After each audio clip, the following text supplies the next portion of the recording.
समाचारमा स्वागत छ। सुरु गरौँ अहिलेका मुख्य समाचारबाट। भारतले दिने कोरोना विरुद्धको 10 लाख डोज खोप भोलि आइपुग्ने, पहिलो खोप अग्रपन्थीमा खटिने स्वास्थ्य कर्मीलाई।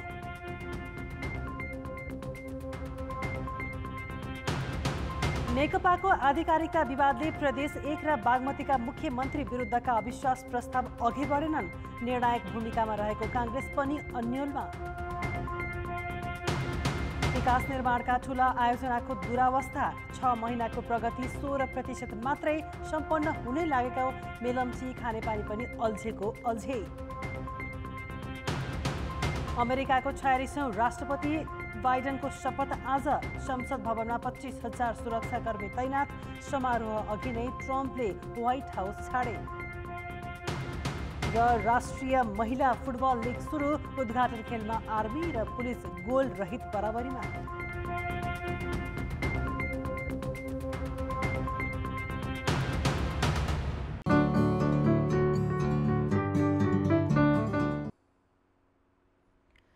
भारतले नेपाललाई 10 लाख डोज कोरोना विरुद्धको खोप उपलब्ध गराउने भएको छ। भोलि नेपाल आइपुग्ने सो खोप पहिलो चरणमा अग्रपंक्तिमा खटिने स्वास्थ्यकर्मीलाई दिइनेछ।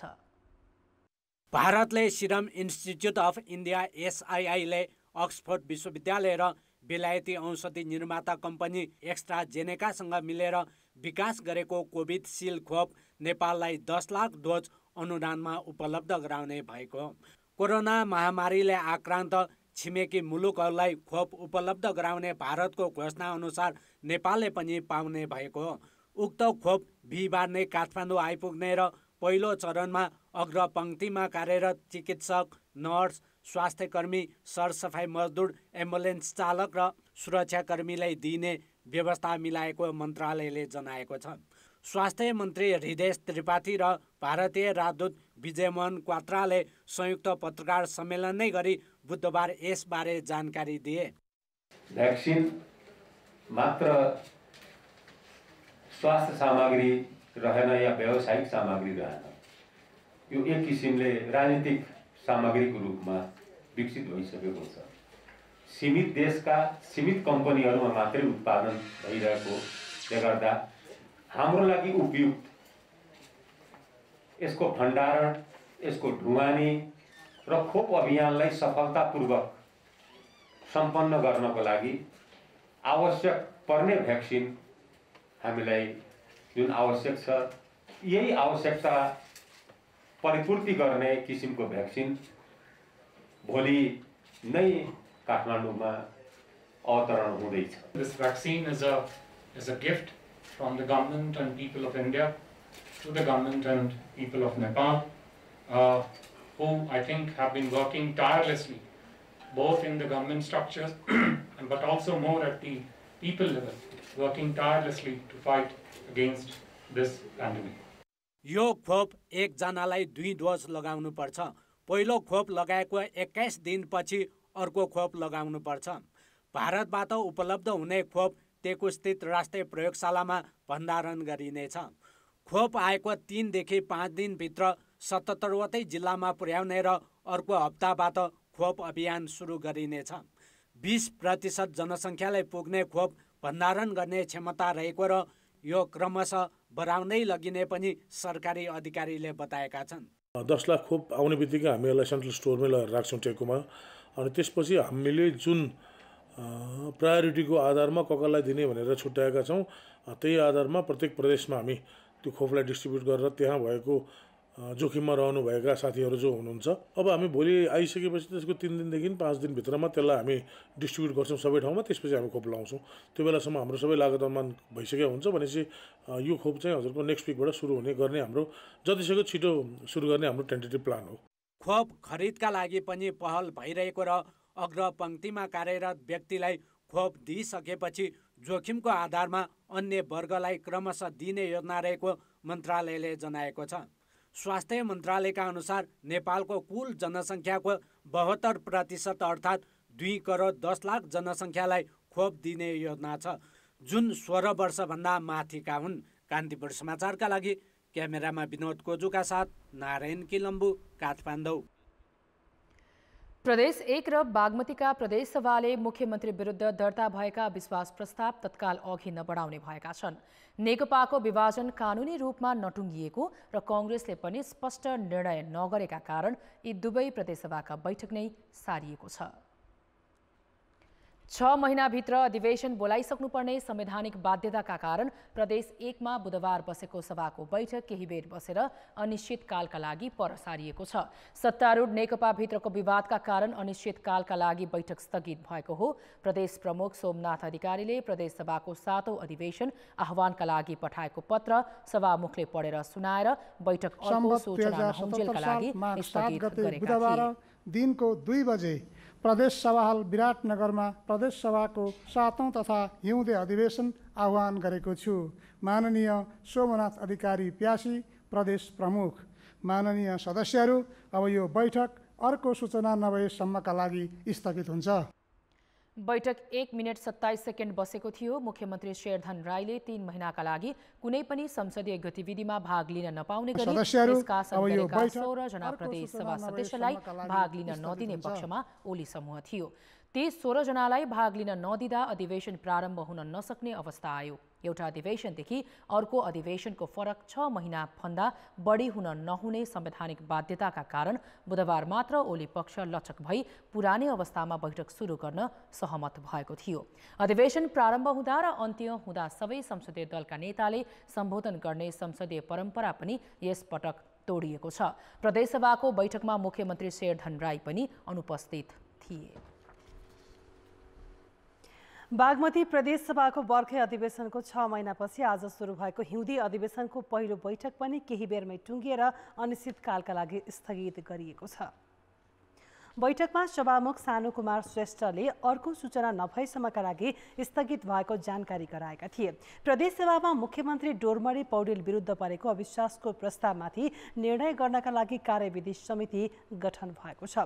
उक्त कार्यविधि समितिले अविश्वासको प्रस्तावमाथि छलफल गरेर प्रक्रियाका विषय टुङ्गो लगाएपछि मात्र प्रदेशसभाको बैठक बस्ने जनाइएको छ। बैठकमा मुख्यमन्त्री पौडेलले चुनौतीका बीच विकास र समृद्धिको पक्षमा काम गरेको दावी गरे। सरकार ढाल्ने खेल सुरुदेखि नै भए पनि संविधानका कारण रोकिएको उनको भनाइ थियो। बैठकमा प्रमुख प्रतिपक्षी नेपाली कांग्रेसका नेता इन्द्र बानियाले वर्तमान प्रधानमन्त्री केपी शर्मा ओलीले व्यवस्था नै कमजोर बनाउने खेल सुरु गरेको आरोप लगाए। प्रदेशसभा सदस्य अष्टलक्ष्मी साक्य, सांसद रमेश पौडेल, सुरेन्द्र गोसाई, रीता माझी र रीना माझीले सरकारको कामले जनतामा वितृष्णा पैदा भएको बताए। नेकपाको आन्तरिक विवादको असर प्रदेश सरकारसम्म पुगेका बेला सत्ता गठबन्धनमा निर्णायक देखिएको नेपाली कांग्रेस पनि पर्ख र हेरको अवस्थामा छ। नेकपा कानुनी रूपमा विभाजन नभएकाले तत्काल मझधारमै बस्नु बाध्यता जस्तै भएको कांग्रेस नेताहरूको भनाइ छ। सत्तारूढ नेकपा औपचारिक रूपमा विभाजन नहुँदासम्म बागमती र 1 नम्बर प्रदेशमा कांग्रेसले मुख्यमन्त्री पाउने अवस्था देखिँदैन। प्रदेशसभामा दर्ता अविश्वासको प्रस्ताव स्वीकृत भए बागमतीमा अष्टलक्ष्मी साक्य र प्रदेश 1 मा भीमा आचार्यलाई मुख्यमन्त्री चयनको प्रक्रिया सुरु हुनेछ। किनकि अविश्वासको प्रस्ताव दर्ता गराउँदा नै मुख्यमन्त्रीको नाम प्रस्ताव गर्नुपर्ने संवैधानिक व्यवस्था अनुसार यी दुवै जनालाई अघि सारिएको छ। अविश्वासको प्रस्ताव अस्वीकृत भएमा भने बहालवालाले निरन्तरता पाउने भइहाले। दुवै प्रदेशमा निर्णायक भूमिकामा कांग्रेस भए पनि अवस्था नफेरेसम्म संविधान त प्रदेश सरकारको नेतृत्व गर्ने अवसर पाउने छैन। त्यसैले पनि होला कांग्रेस अहिलेसम्म अनिर्णित नै छ। उपयुक्त समय आएपछि निर्णय गर्छ। कार्यविधि बन्या छ, प्रक्रियामा गएको छैन, मतदान हुन्छ कि हुँदैन थाहा छैन। प्रदेश सभाले अब आज शुभकामनाको चाहिँ आज चाहिँ पहिलो चाहिँ हिउँदे अधिवेशनको प्रक्रिया अगाडि बढाएको छ। अब चाहिँ बच्चा पाउनु कहिले कहिले भोटो सिउने अहिले गरे के काम थियो। दुवै प्रदेशमा आजैबाट संसदको अधिवेशन सुरु भइसकेको छ। यो सँगै अबको सत्ता समीकरण के हुन्छ भन्ने जिज्ञासा सबैतिर छ। अझ कांग्रेसको नेतृत्वमा नेकपाको एक पक्षसँग समीकरण बन्ने चर्चा पनि छ। तर अवस्था के छ भने कांग्रेसले नेतृत्व पाउन कि मुख्यमन्त्रीको राजीनामा आउनुपर्ने हुन्छ कि नेकपाको औपचारिक विभाजन। यसै कारण पर्ख र हेर बाहेक कांग्रेसका सामु अर्को विकल्प छैन। हाम्रो राष्ट्रिय पार्टी हो, केन्द्रको समन्वय र केन्द्रको के भन्छ सम्पर्क बिना त्यो निर्णय हुन सक्दैन। त्यो यथार्थ कुरा हो। संसदको अधिवेशन सुरु भए पनि अविश्वासको प्रस्ताव कसरी सदनमा प्रस्तुत गर्ने र छलफल अघि बढाउने भन्ने निर्णय भइसकेको छैन। नेपाली कांग्रेस निर्णयमा नपुग्दा नेकपाका ओली र दाहाल खेमा पनि कसरी अगाडि बढ्ने भन्ने अन्यलमै छन्। नेकपाका दुवै पक्ष कांग्रेसलाई रिजाउने प्रयासमा भए पनि उसका प्रदेश स्तरका नेताले निर्णय दिन सकेका छैनन्, बरु केन्द्रको निर्णय पर्खाइमा छन्। कान्तिपुर समाचारका लागि विराटनगरबाट महाप्रसाद खतिवडाका साथ बालकृष्ण अधिकारी, बागमती प्रदेश, हेटौडा। प्रधानमन्त्री केपी शर्मा ओलीले अचानक गरेको प्रतिनिधि सभा विघटनको चर्को विरोध र बचावको पक्षमा आरोप प्रत्यारोप चलिरहँदा सर्वोच्च अदालतका न्यायाधीशहरूले बाहिरी कुराले आफूहरू प्रभावित नहुने बताएका छन्। प्रतिनिधि सभा विघटन असंवैधानिक भएको भन्दै सर्वोच्च अदालतमा परेका रिटमाथि संवैधानिक इजलासमा बहस भइरहँदा आज न्यायाधीशहरूले बाहिरी प्रभाव अदालतमा नपर्ने स्पष्ट पारेका हुन्। आफ्नो रिट निवेदनमाथिको सुनवाई सुरु भएपछि अधिवक्ता कञ्चन कृष्ण न्यौपानेले प्रधानमन्त्रीले खुल्लमखुल्ला प्रतिनिधि सभा अब पुनर्स्थापना नहुने भन्दै हिँडेकाले त्यस्तै प्रभाव पर्ने तर्क गरेका थिए। तर न्यायाधीशहरूले तपाईँ त्यो कुराले प्रभावित हुनुभएको छ भन्ने प्रश्न गर्दै बाहिरी कुराले आफूहरू प्रभावित नहुने बताएका थिए। प्रतिनिधि सभा विघटन विरुद्धको रिटमाथिको सुनवाईमा लामो बहस र विषय दोहोरिन थालेपछि अब समय पनि आधा घण्टा मात्रै निर्धारण गरिएको छ। इजलासले बहस छुट्याउन रुलिङ गरेपछि आज 7 जना कानुन व्यवसायीले बहस गरेका छन्। अब बहसका लागि थप कानुन व्यवसायीले वकालतनामा समेत नलिने भएका छन्। अहिले नै 300 भन्दा बढीले नाम लेखाइसकेको सर्वोच्चले जनाएको छ। आज वरिष्ठ अधिवक्ता चन्द्रकान्त ग्यावालीले वैकल्पिक सरकार गठनका लागि संसद प्रक्रियामै प्रवेश नगरेका बेला बहुमतको प्रधानमन्त्रीले प्रतिनिधि सभा विघटन गर्न नपाउने तर्क गरे। वरिष्ठ अधिवक्ता कृष्ण प्रसाद भण्डारीले पनि पार्टीभित्रको विवादको शिकार संसदलाई बनाउन नपाइने जिकिर गरे। सुनवाई बिहिबार पनि हुनेछ। नेकपाको दाहाल खेमा प्रधानमन्त्री एवं पार्टी अध्यक्ष केपी शर्मा ओली सहित उनी पक्षधर नेताहरूको ठाउँमा नयाँ पदाधिकारी चयन र संगठन समायोजनको गृह कार्यमा लागेको छ। पूर्व एमाले र माओवादी गरी दुई फरक पृष्ठभूमिका समूहबीच भागबण्डा गर्न यस खेमाका अध्यक्ष माधव नेपालको नेतृत्वमा 12 सदस्यीय कार्यदल बनाइए पनि पदाधिकारी छनौटको विधि र संगठनको खाका अझै बाहिर आएको छैन। नेकपाका दुई खेमाले एक अर्कोलाई कारबाही गर्ने सिलसिला अहिले पनि जारी छ। दाहाल समूहले पुस 7 मा प्रधानमन्त्री केपी शर्मा ओलीलाई अनुशासनको कारबाही गरी अध्यक्षबाट हटाएर वरिष्ठ नेता माधव नेपाललाई अध्यक्ष चुनिसकेको छ। अरू केही नेताको जिम्मेवारी तोकिए पनि धेरै जसो पदाधिकारी चयनमा दाहाल खेमाले स्पष्ट मापदण्ड तय गरिसकेको छैन। माधव नेपाललाई अध्यक्षमा चयन गरे लगत्तै महासचिवको समेत टुङ्गो लगाउने भनिए पनि आकांक्षीको संख्या बढी भएकाले विभाजनको 1 महिना बित्दा समेत चयन गरेको छैन। यसमा पूर्व एमाले खेमाका भीम रावल, सुरेन्द्र पाण्डे, घनश्याम भुषाल र पूर्व माओवादीका जनार्दन शर्माको दाबी छ। यस्तै नेकपाको वर्तमान विधानलाई मानेर अगाडि बढ्ने घोषणा गरेको यस समूहले सचिवालय, स्थायी र केन्द्रीय समितिलाई समेत पूर्णता दिन बाँकी छ। सचिवालय सदस्यको छनौट कसरी गर्ने, स्थायी समिति सदस्य कसलाई बनाउने र ओली पक्षतिर लागेका केन्द्रीय सदस्यको ठाउँमा कसले कति सदस्य थप गर्ने भन्ने विषय दाहाल र माधव नेपाल समूहलाई सकसपूर्ण बनिरहेको छ। विगतमा 77 जिल्ला कमिटी मध्ये 45 तत्कालीन एमाले र 32 वटामा माओवादी केन्द्रले नेतृत्व गरेको थियो।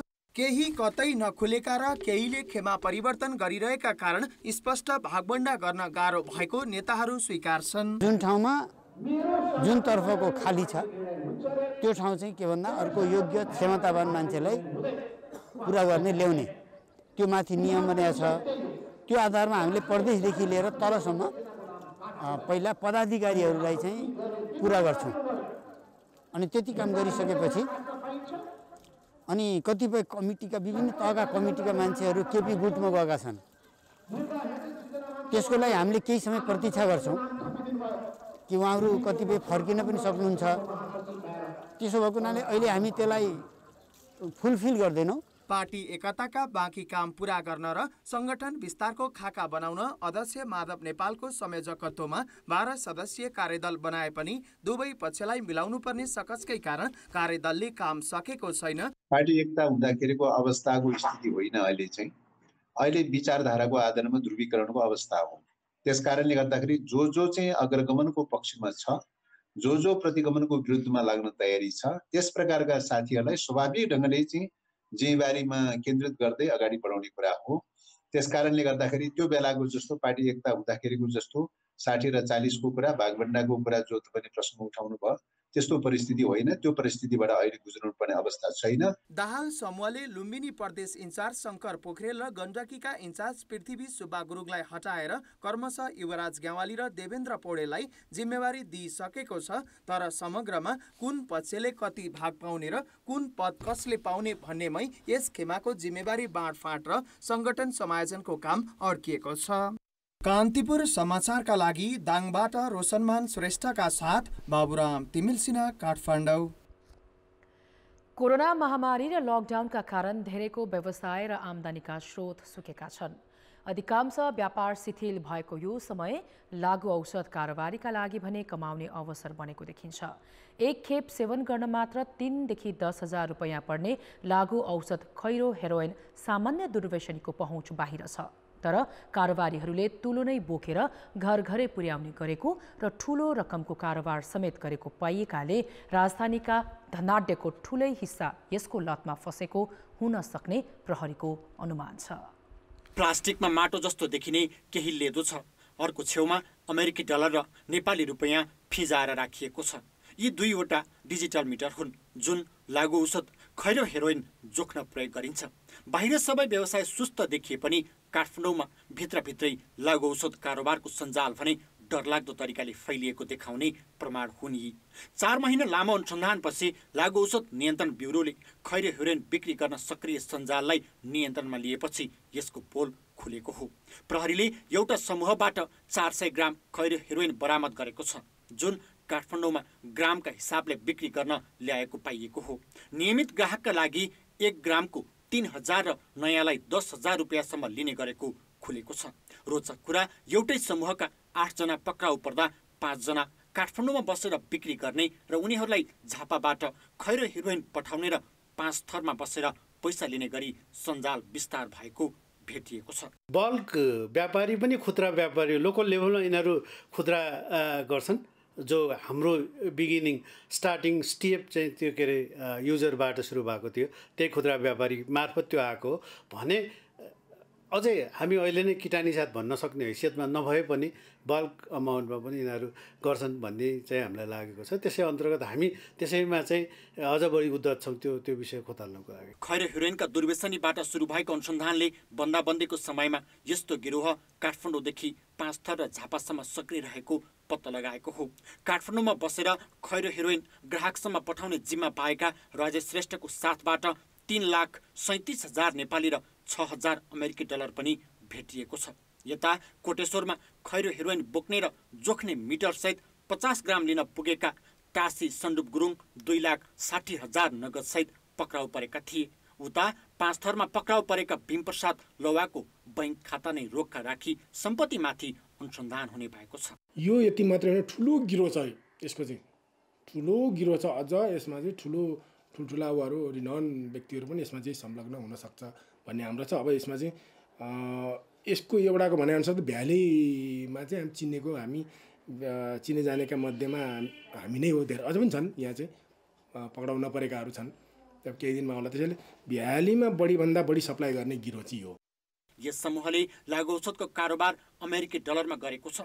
खैरो हेरोइन नेपालमा नपाइने भएकाले भारत र तेस्रो मुलुकबाट ल्याउने गरेको र त्यसका लागि डलर सङ्कलन गरेको प्रहरीको बुझाइ छ। एक पटक खानाका लागि नै 3 देखि 10,000 रुपैयाँसम्म पर्ने खैरो हेरोइन सामान्य दुर्व्यसनीको पहुँच बाहिरको विषय हो। त्यसैले यति ठुलो रकम र सञ्जाल हेर्दा धनाढ्य वर्गको ठुलै हिस्सा यसको लतमा फसेको हुन सक्ने आशंका प्रहरीको छ। कान्तिपुर समाचारका लागि क्यामेरामा विकास जोशीका साथमा रमेश धमला, काठमाडौँ।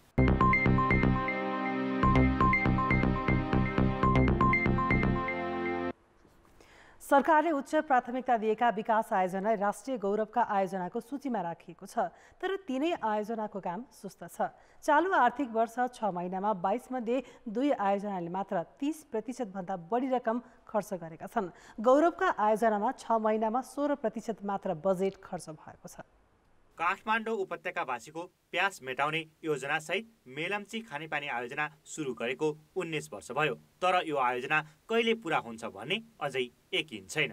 दशैं र नयाँ वर्षको विभागीय मन्त्रीको भाका उपत्यकावासीले पत्याउन छाडिसकेका छन्। पत्याउने आधार किन पनि छैन भने यो आयोजनाले बाँकी कामलाई तीव्रता दिएकै छैन। यो आर्थिक वर्ष त उसको काम कछुवा गतिको छ। 6 महिनामा उसले पुँजीगत बजेट 5% मात्र खर्च गरेको छ। 5 अर्ब 38 करोड मध्ये उसले 29 करोड 15 लाख रुपियाँ मात्र खर्च गरेको हो।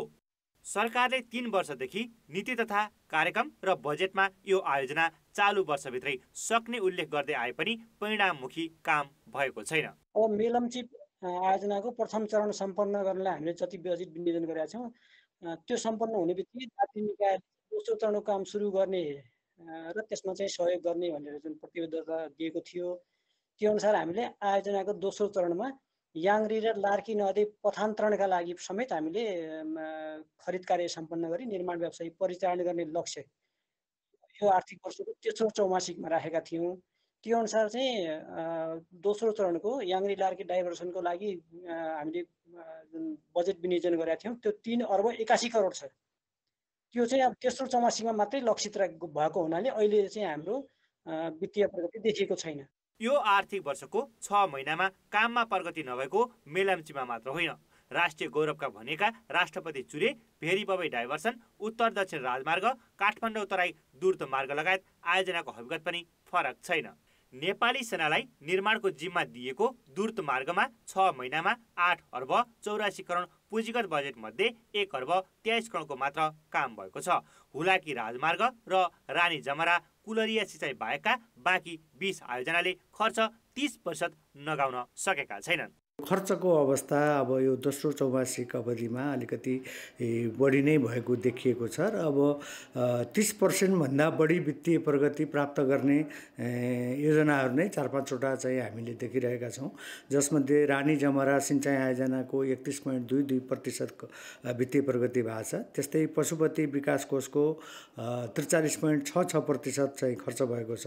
त्यस्तै लुम्बिनी विकास कोषको 60.05% वित्तीय प्रगति छ। अनि यो अलि चर्चित पनि छ हुलाकी राजमार्ग, यो पनि अहिले 34.42% खर्च चाहिँ भएको छ।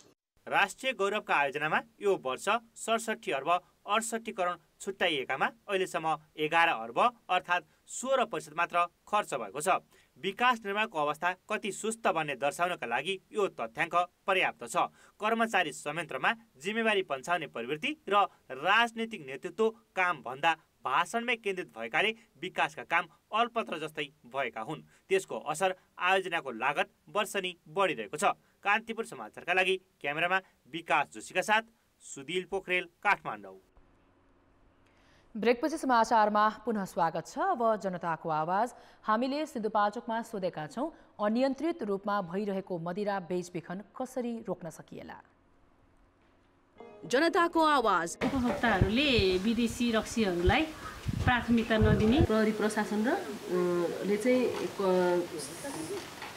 कसरी बेचिरहेको छ होइन, त्यसको अनुगमन चाहिँ तीव्र गर्नु पर्यो। निश्चित ठाउँ तोक्ने अनि भनौँ न पुलिस प्रशासन, स्थानीय निकाय होइन यस्तो ठाउँबाट अलि नियन्त्रण गर्ने। रक्सीजन्य पदार्थलाई को बेचबिखनको चाहिँ एउटा क्राइटेरिया बनाइदिएर एउटा टाइम चाहिँ तोकिदियो भने यहाँभन्दा बढी बेच्न पाइँदैन, यति लेभलमा यति मात्रै बेच्न पाइन्छ दैनिक भनेर भन्नु पर्यो। बेलुका चाहिँ अबेरसम्म होटेल पसलहरू खोल्न दिनु भएन। जति पर्ने खाना खोज्छन्, महँगो सस्तो भन्दैनन्।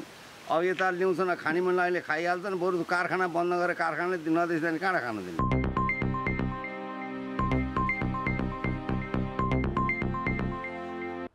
कान्तिपुर टेलिभिजनमा आजदेखि सामाजिक विषयवस्तुमा आधारित नयाँ कार्यक्रम ऐना प्रसारण हुँदैछ।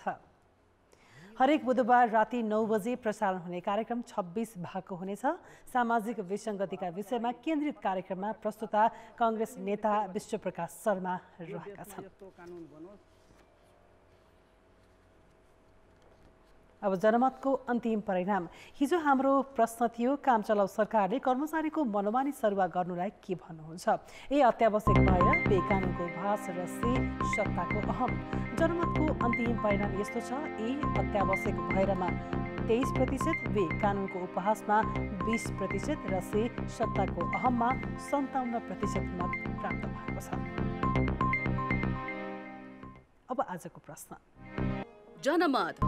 हाम्रो प्रश्न छ, विकास निर्माणका ठुला आयोजनाको काम अघि बढ्नै नसक्नुमा कसलाई दोष देख्नुहुन्छ? ए राजनीतिक नेतृत्व, बी कर्मचारी प्रशासन र सी ठेकेदार। जनमतको अन्तिम परिणाम भोलि साँझ 8 बजेको कान्तिपुर समाचारमा प्रसारण गर्नेछौँ। कृपया न्युज स्पेस ए, बी वा सी टाइप गरी 34001 मा एसएमएस गरी आफ्नो मत व्यक्त गर्नुहोला।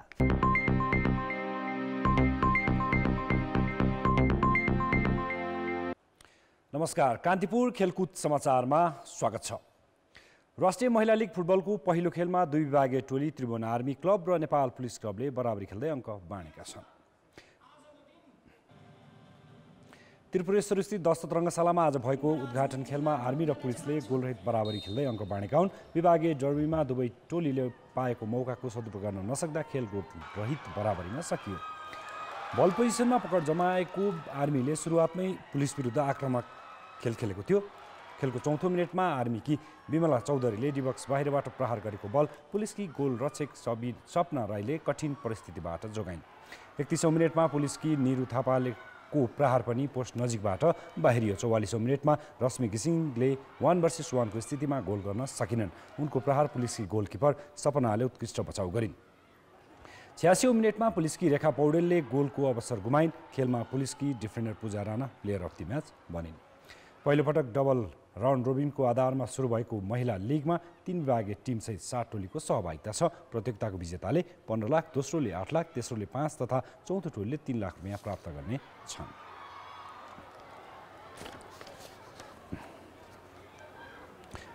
त्रिभुवन आर्मी क्लब प्रधानमन्त्री कप 1 दिवसीय क्रिकेट प्रतियोगितामा लगातार तेस्रो जित निकाल्दै सेमी फाइनल नजिक पुगेको छ। आज भएको खेलमा आर्मीले प्रदेश 1 लाई 4 विकेटले हरायो। अब 1 जित निकालेमा आर्मी सेमी फाइनलमा प्रवेश गर्नेछ। मुलपानी क्रिकेट मैदानमा टस जितेर ब्याटिङ रोजेको प्रदेश 1 41 ओभर 1 बलमा 131 रनमा अल आउट भयो। उसका 4 खेलाडीले मात्र दोहोरो अङ्क जोड्न सके। विवेक मेहताले सर्वाधिक 50 रन बनाए भने फिरदौस अन्सारीले 32 तथा दीपक पासवानले 19 रन बनाए। यस्तै दिपेश कणेलले 11 रन बनाउँदा बाँकी खेलाडी एकहोरो रूपमा आउट भए। खराब सुरुवात गरेको प्रदेश 1 को 9 रनमा पहिलो, 20 रन हुँदा दोस्रो र 29 रनमा तेस्रो विकेट गुमेको थियो। चौथो विकेटका लागि विवेक र फिरदौस बीच 77 रनको साझेदारी भएको थियो, तर विवेक अर्धशतक बनाएर आउट भएपछि प्रदेश 1 को पारी ध्वस्त भयो। बलिङमा साहब आलमले 4 तथा आकाश चन्दले 3 विकेट लिए। जवाफमा निकै खराब सुरुवात गरेको आर्मीले 29 ओभर 5 बलमा 6 विकेट गुमाउँदै लक्ष्य पुरा गर्यो। स्कोरबोर्डमा रन जोड्न नपाउँदै पहिलो विकेट गुमाएको आर्मीले 19 रनमा दोस्रो विकेट खेर फाल्यो। अघिल्लो खेलमा म्यान अफ द म्याच बनेका ओपनर अनिल मण्डल खाता खोल्न नपाउँदै आउट भए। त्यसपछि लोकेश बम पनि 13 रनमा पेभिलियन फर्किए।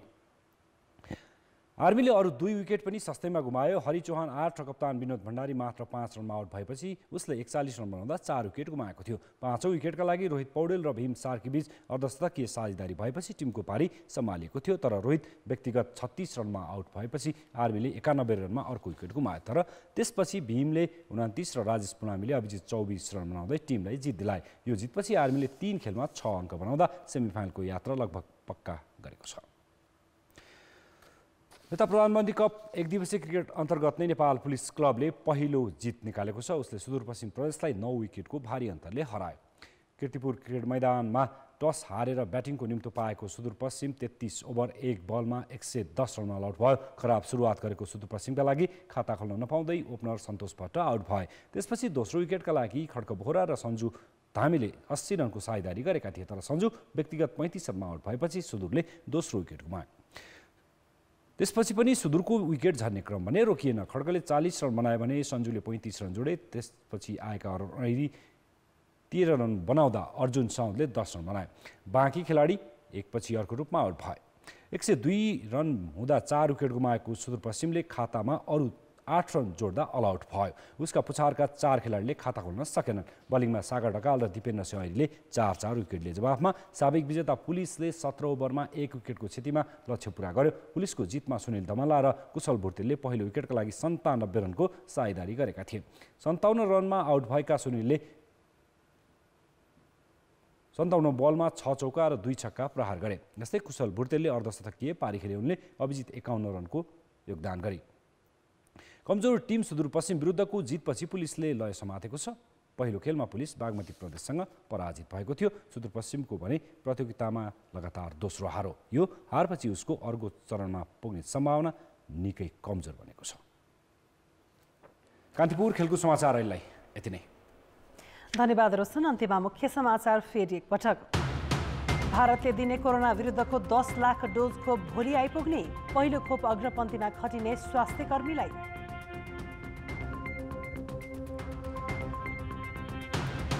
नेकपाको आधिकारिकता विवादले प्रदेश 1 र बागमतीका मुख्यमन्त्री विरुद्धका अविश्वास प्रस्ताव अघि बढेनन्। निर्णायक भूमिकामा रहेको कांग्रेस पनि अन्योलमा।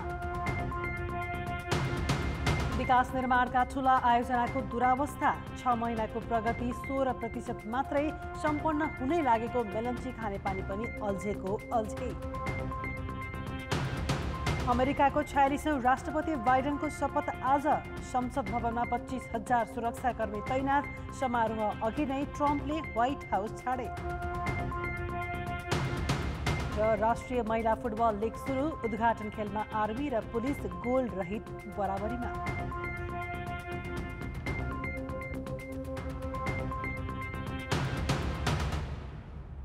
कान्तिपुर समाचार अहिले सकियो। कान्तिपुर टेलिभिजन हेर्दै गर्नुहोला। नमस्ते।